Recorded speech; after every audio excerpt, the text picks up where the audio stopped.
All right, so here we go. Both guys staring each other down. Alex Perez, Muhammad Mokaev in a big flyweight division fight. Both fighters touch gloves, and this thing is underway. Perez number 7, Mokaev number 8. So this is kind of a crossroads fight, if you will. You know, Perez looking to win this and move back up and face some top contenders, and Mokaev undefeated, looking to show that he's worthy even at just 23 years old. I mean, the sky's the limit for this guy, even if he were to lose this fight. 20 seconds in, no strikes just yet, and Perez comes in, Mokaev backs off. And throughout the day, I'm used to saying night, but this one started at 1:30 in the afternoon. There has been finish after finish after finish, and 2 of them potentially KOs of the year. And we'll see what happens here. And already Mokaev getting off with a nice left-right uppercut combination. Now he lands a leg kick, and Perez returns. First minute gone in this fight. And we're going to get down the stretch here. Umar Nurmagomedov just getting the win a moment ago, but 4 straight undefeated fighters. We've had 5 on this card. Javid Basharat fell earlier. Nurmagomedov won. And now you got Mokaev.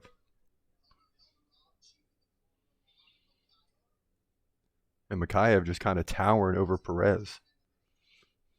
He's a tall flyweight. Make no mistake about it. And he's got some power, which you don't see in this division a lot. You know, before this thing started, I'm sitting here thinking, are we going to get 3 long fights? We can't, right? Because the heavyweight main event, that fight should finish by KO by somebody. That's not going 5 rounds. But here in the flyweight division, these fights are used to going the distance. I mean, you don't see a lot of big KOs in this division. You see them once in a while, but it's more technique, fundamentals, takedowns, defending takedowns, striking, but not a lot of KOs in this division. So we might be in for a 3-rounder. We'll see. 2 minutes gone now. Both fighters continually feeling each other out. And we'll get into the stats between rounds if it goes that far. We're getting shot at Alex Perez's corner. They're kind of shouting at him, telling him to step up and keep your head up. And we'll see. But now he's looking for the takedown of Perez. That's going to be difficult, right? And he's still working for it. And now both guys separate and they're back to their feet.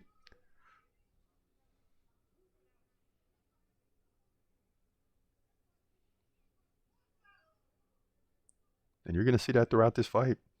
A battle back and forth because both guys are that good. I mean, the top 10 in the flyweight division is ridiculous because Alex Perez is better than the number 7 to me.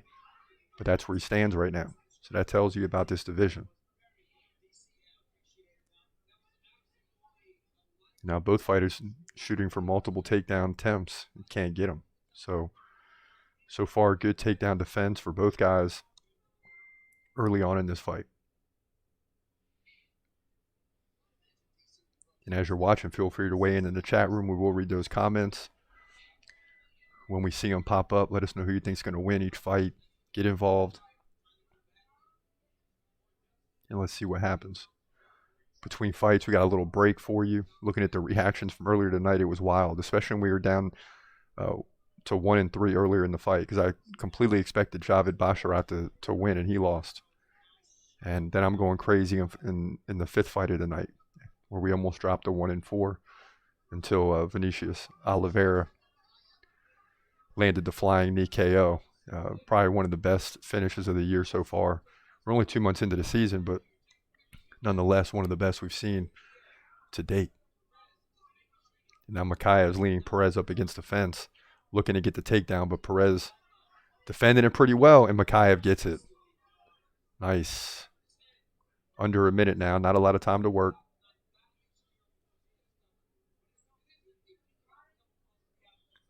But he does take Perez down, and that's important. Final 40 seconds here. Perez kind of sitting on his butt, trying to lean forward, but Mokaev has the hands wrapped around the body and trying to keep Perez on the ground. Now he takes the back. Look at this. Nice.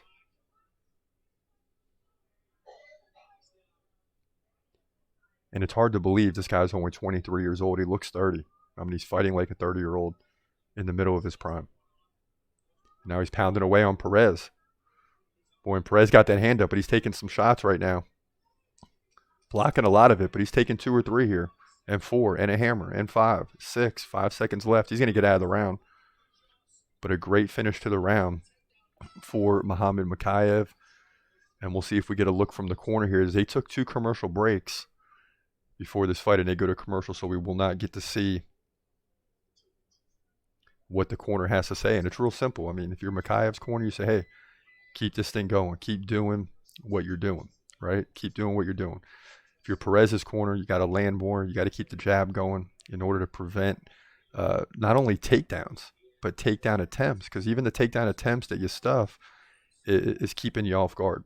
And that's not going to work to your advantage as this fight goes on. So as we look at the stats here, it's pulling away for Mokaev, 36-11 insignificant strikes, head strikes 30-2, 1 takedown on 6 attempts. Do you see what I'm saying? So 6 attempts for Mokaev is keeping Perez off balance, even though he stuffed 5 of them. It's keeping him off balance. And the only way you can prevent those attempts is to keep that jab going and land uppercuts when Mokaev comes in. But so far, we haven't seen that. And if Mokaev can pull off this victory, the big question is going to be, can he get the finish? Because if he finishes Perez, who's number 7, Mokaev's number 8, and Mokaev's undefeated, he can really start to look at the top of the division.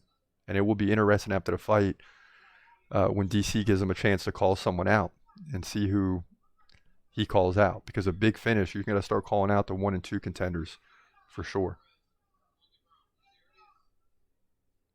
The Brandon Morenos, the Brandon Royvals,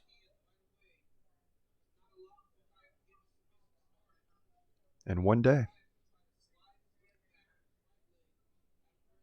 Well, no, I was going to say he could face Umar one day, but that's not going to happen because Umar's bantamweight. So, yeah, Mokaev seems to be potentially, especially if he wins this fight against a very good fighter in Perez, is likely the fighter of the future in this division. And we need some competition for Pantoja. I don't know if Brandon Royval gives that to him. We know Moreno's not giving it to him. So we need a fresh body to get in there and get a chance against Alexander Pantoja. And the best option right now is Mokaev. About a minute through the round. We haven't missed anything here. Both guys just Mokaev still trying to get takedown attempts. Perez not landing the jab enough to prevent the takedown attempts. And look, he whiffs there by 2 feet.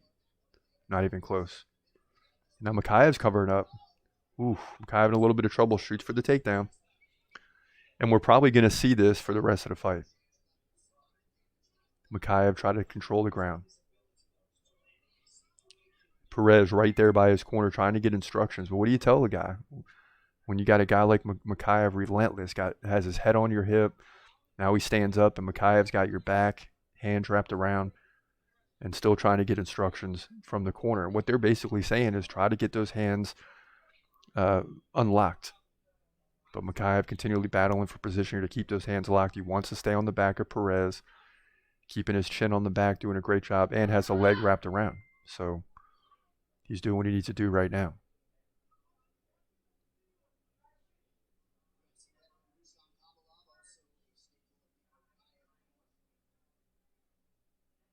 And about the only good thing you can say for Perez right now is he's on his feet, but he's got Mokaev all over him, and Mokaev isn't letting go. Can't blame him.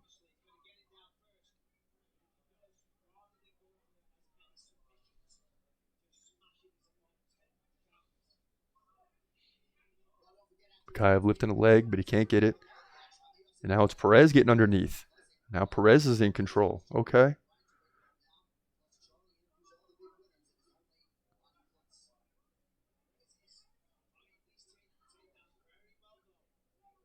Boy, and I have a feeling, and we won't know till they get to their feet, but Perez landed a nice shot before this went to the ground here about a minute ago, and Mokaev looked like he was getting a little tired. We won't know till he gets to his feet, though, because it's a ground game right now. And now Perez loses control. Mokaev takes back over.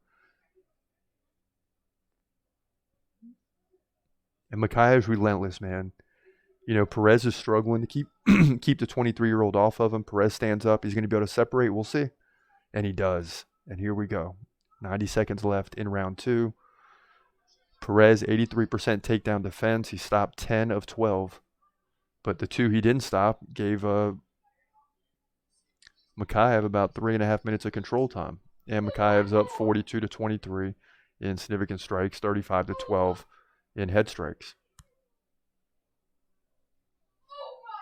So, not looking good right now for Perez. He's got to pick up the pace here in round 2, or he's going to put himself in deep water in round 3.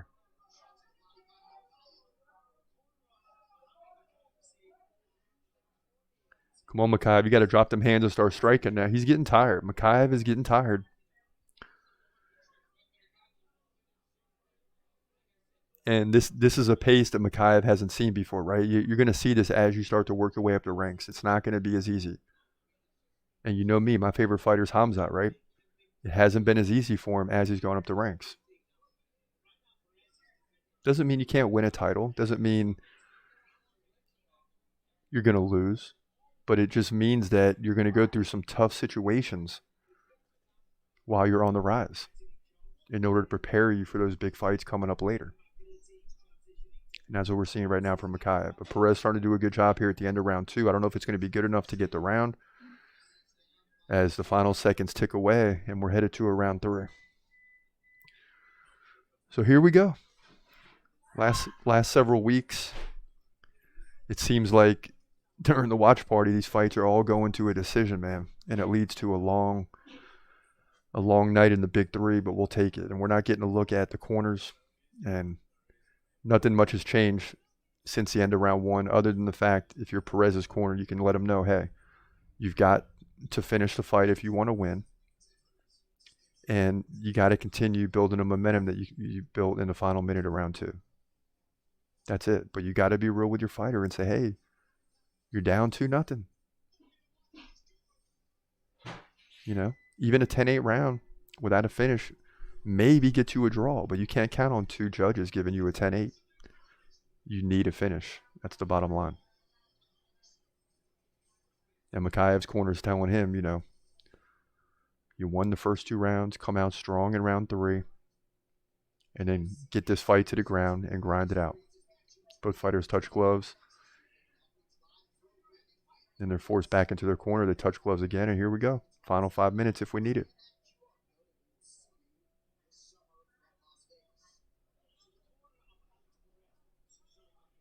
And Mokaev already landing a couple combos. Perez lands a big right. Boy, and people were saying on X that Perez takes round 2. I don't know. 19-19 after 2 for the first 3 comments. I didn't see it that way. To me, Mokaev has won both the first 2 rounds. He's up 20-18. But you never know. Big strike there by Perez. Now Mokaev goes back to the ground. And now all of a sudden Perez is looking better on the ground as Mokaev tires. And if Perez goes on to win this round, it's going to be an interesting decision.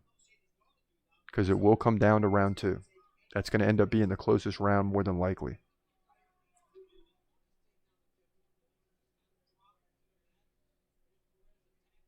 Now Perez just laying on the back of Mokaev as Mokaev gets his feet straightened out. He's trying to stand up, but it's kind of difficult when you got a guy on your back.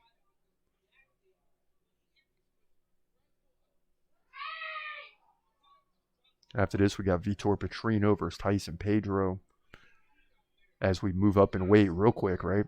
And then we get to the main event heavyweight fight, Jairzinho Rozenstruik versus Shamil Gaziev, another undefeated fighter. And please, we need Rozenstruik to win bad tonight. We'll get into those predictions and how things are looking tonight so far. 5-3 right now. But it's still up in the air. We got to get at least one more to have a winning night, which would be crucial. But to me, regardless of the record, we need the main event and a big slam by Mokaev. And now he takes the back of Perez. And how big is this at this point in the fight? Perez gets back to his feet. He walks himself to the cage, where he can kind of prevent Mokaev, working full circle around him. But he has given up the back, and now he's engaged in that battle again with the hands, and he gets off. And here we go, 250 left in the fight. Both guys center the octagon. Come on, Mokaev, let's finish this thing, man. And he goes right back in for the takedown, but he can't get it. Perez has the upper hand.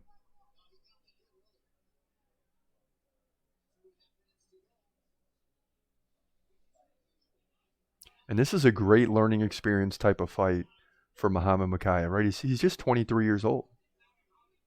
You got to figure at some point he's going to run into the wall. He's going to run into a tough fight. It's not like he's totally dominant in his division just yet, but he's on his way.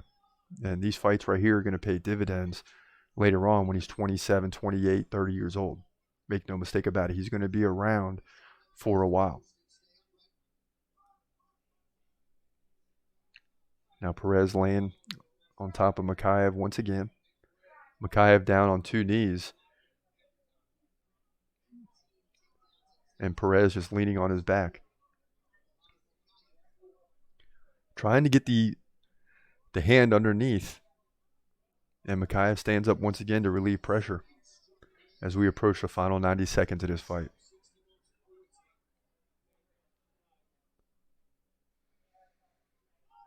You know, this fight may go to a decision, but again, what a day it's been. And when we get to the break here in about 2-3 minutes in between this fight and the Petrino versus Pedro co-main event coming up next, you're going to see some of the reactions from earlier tonight, including Vinicius Oliveira's arguable KO of the year, the flying knee.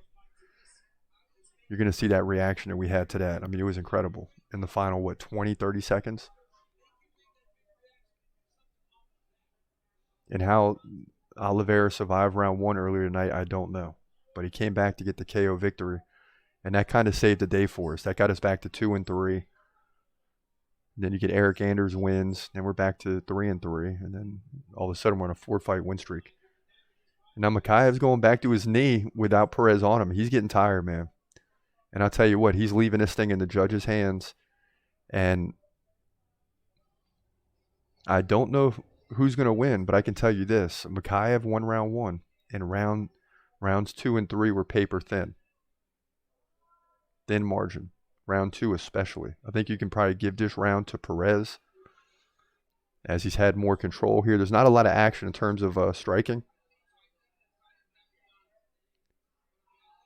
Now Mokaev takes the back here at the end of the round. 3 seconds left, 2, 1, and that's the fight. And it's kind of your typical flyweight fight. It just drags out. There's a lot of technique involved. Good takedown defense, good ground game from both fighters. And it doesn't always look great, but that's just a testament to both of them. Their ability to defend takedowns, their ability to stand back up once they get taken down. They're both giving up their back and finding ways out of it. So as we await the decision, it looks like it's 64-52 Mokaev in total strikes, 60-29 in significant strikes. See, that's big to me. 47-17 in head strikes. Control time, both guys over 4 minutes of control time. But Mokaev 3 for 19. Think about that. You don't always get credit on the judges' scorecards for takedown defense. But I can tell you this, Perez stopped 16 of 19 takedowns. Think about that. You're in the octagon with a guy and he's shooting for 19 takedowns. And even though Perez didn't land one, he still had the same amount of control time as Mokaev, which means he's reversing positions. He's doing a good job on the ground. He's defending takedowns. He's doing what he has to do to win. But the problem is the strike game was overwhelming for Mokaev. My only fear, and we've seen this before, is a guy dominates the overall fight, right? Mokaev kind of won the overall fight. But the other guy can still win with 2 close rounds on the judges' scorecards. The judges got to judge round 2. And it's very close. And people weighing in are saying it was tied going into round 3, which would lead me to believe Perez might sneak out the victory.